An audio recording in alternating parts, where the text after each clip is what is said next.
to me or anybody else. In terms of killing Gen Zs, in terms of taking everything from the country, in terms of looting public resources, I came here and went to the mountain to pray.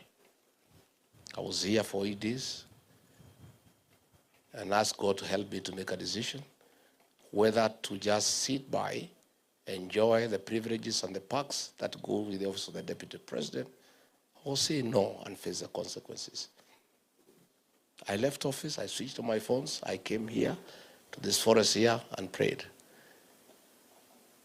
And God showed me the way and said, no, you can't sit back and enjoy the privileges and the perks that go with the office.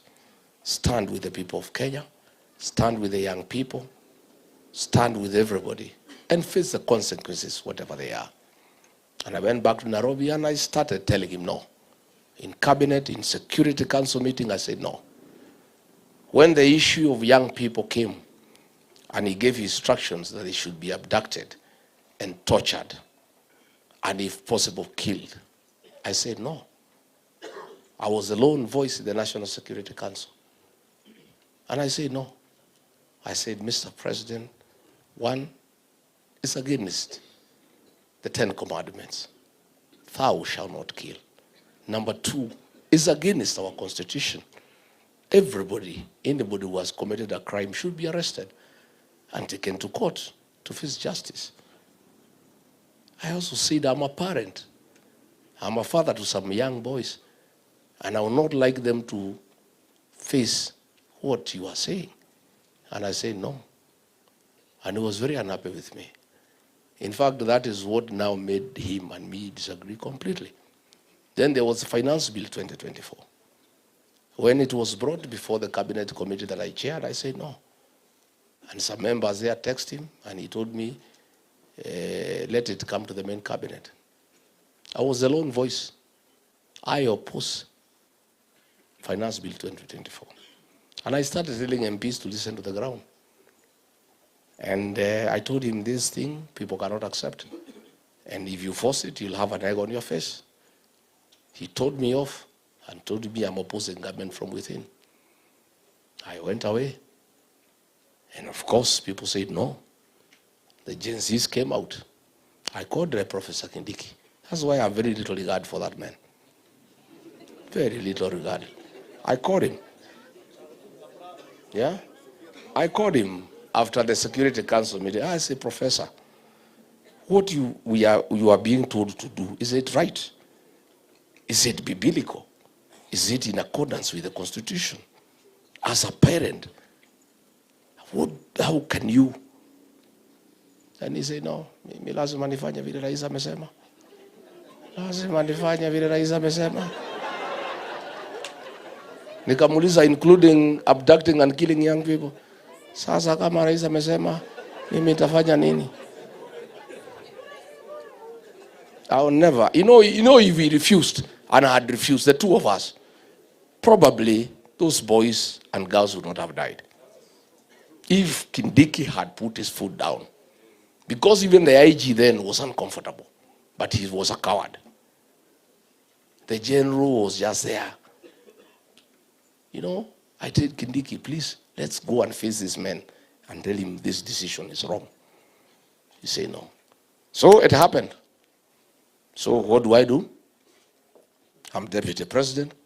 The government that serves have killed people in Parliament, have exterminated young people with a great future. I am part of that government. What do? Again, I prayed. I said, God, give me courage, give me strength to make a decision. I took a plane and went to Mombasa. The killing had happened on June 25. In the evening, William Ruto called a press conference. He never invited me. Ordinarily, I would be there. And called these young people criminals and treasoners and says they'll be hunted like rats. I was very offended. So the following day, I called a press conference in Mombasa. And I was in office. I said, I don't agree with this decision. One, these young people are not criminals. They are my sons and daughters. And they have a legitimate concern. And somebody should listen to them. And this is wrong. He later called me and really abused me and told me I'll know who he is and I'll face the consequences. The decision to start my impeachment started on that day. I stood with the young people of this country. And I lost a job that I had looked for. He did not give me the job. I looked for it. I mobilized votes. I was voted for. I lost privileges. I lost everything. But I stood with our young people. I'm asking the young people of this country to also make a sacrifice for me. Knowing very well, if I made that decision to lose my job to stand with them, if I am president, nobody will ever kill them. Nobody will ever abduct them. Nobody will ever take them through that torturous journey. I am a firm and a serious believer in the destiny of our young people. If you check the people around me, the young MPs, the ones who are elected, they are all young people. And they are the ones who drive my leadership and my politics. And the great strides I have made in selling our party and popularity across the country is because I have energy around me. I have young people around me whom I've allowed to advise me, whom I've allowed to help me look for leadership. I am a very genuine believer. And that's why I disagree with anybody who says you are leaders of tomorrow. Anybody who tells you that, that is an insult. You are the leaders of today and tomorrow.